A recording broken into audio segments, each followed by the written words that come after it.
Chapitre 6, Livre du Lévitique. Le Seigneur parla à Moïse et dit : Donne cet ordre à Aaron et à ses fils. Voici la loi de l'Holocauste. Cet holocauste restera sur le brasier de l'autel toute la nuit jusqu'au matin, et le feu de l'autel restera allumé. Le prêtre revêtira sa tunique de lin et portera à même le corps un caleçon de lin. Il enlèvera la cendre grasse, résidu de l'holocauste consumé par le feu sur l'autel, et la déposera à côté de l'autel. Il retirera alors ses vêtements, il en revêtira d'autres et transportera cette cendre grasse en un lieu pur, hors du camp. Le feu sur l'autel restera allumé, il ne s'éteindra pas.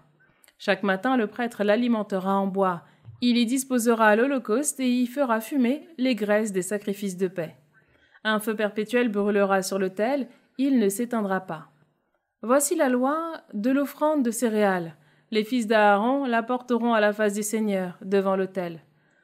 On en prélèvera une poignée de fleurs de farine, l'huile et tout l'encens qui sont sur l'offrande de céréales, et on les fera fumer à l'autel en agréable odeur, comme témoignage pour le Seigneur. Aaron et ses fils mangeront le reste, qui sera mangé sous forme de pain sans levain, dans un lieu saint. Ils le mangeront dans le cours de la tente de la rencontre. On ne le cuira pas avec du levain. Je leur ai assigné cette part sur la nourriture qui m'est offerte. C'est une part très sainte, comme le sacrifice pour la faute et comme le sacrifice de réparation. Tout homme parmi les fils d'Aaron pourra en manger. C'est un décret perpétuel pour toutes vos générations concernant les nourritures offertes au Seigneur. Quiconque y touchera sera sanctifié. Le Seigneur parla à Moïse et dit : Voici le présent réservé qu'Aaron et ses fils apporteront au Seigneur dès le jour de leur onction. 1/10 de mesure de fleurs de farine comme offrande perpétuelle, moitié le matin, moitié le soir. Elle sera préparée sur une plaque avec de l'huile, le tout bien mélangé. Elle sera présentée comme une offrande de céréales brisée en plusieurs morceaux, offerte en agréable odeur pour le Seigneur.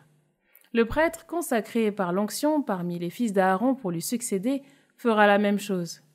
C'est un décret perpétuel. Cette offrande partira totalement en fumée vers le Seigneur.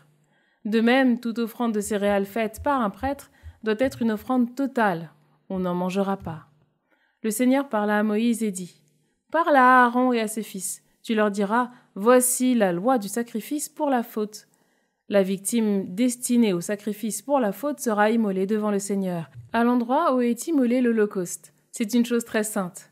Le prêtre qui présentera le sacrifice pour la faute pourra en manger. Elle sera mangée dans un lieu saint, dans la cour de la tente de la rencontre. Tout ce qui touchera la chair de la victime sera sanctifié, et, si du sang gicle sur les vêtements, la tache sera nettoyée dans un lieu saint. La vase d'argile dans lequel la viande aura bouilli sera brisée. Si elle a bouilli dans un vase de bronze, celui-ci sera récuré et rincé à grande eau. Tout homme parmi les prêtres pourra en manger, c'est une chose très sainte. Mais on ne mangera rien de la victime du sacrifice pour la faute, dont le sang aura été porté dans la tente de la rencontre pour accomplir le rite d'expiation dans le sanctuaire. Elle sera brûlée au feu.